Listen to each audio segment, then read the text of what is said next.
السلام عليكم ورحمة الله تعالى وبركاته. أهلا بكم إلى هذا اللقاء. تنبيه ساري المفعول إلى غاية أمسية اليوم عن تهاطل الأمطار تكون معتبرة شكل زخات مرفوقة بحبات من البرد على الواجهة الشرقية.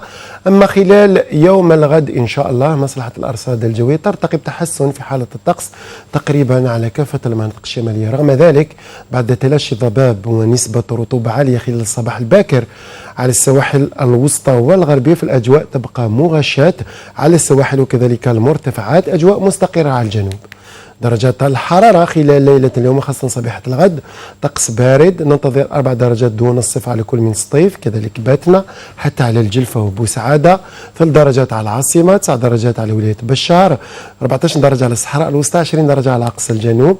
أما خلال ظهيرة الغد درجات الحرارة القصوى ستعرف بعض الارتفاع الطفيف تقريبا على كافة المناطق الشمالية. ننتظر مقاييس ما بين 16 لغاية 20 درجة على الواجهة الساحلية، 13 درجة على الهضاب العليا، 21 درجة على ولاية بشار، 19 درجة على شمال الصحراء، 17 درجة على الواحات، 22 درجة أقول على الجنوب الغربي، تقريبا نفس المقياس على الصحراء الوسطى وكذلك مرتفعات الهوغار والتاسيلي، 35 درجة على أقصى الجنوب.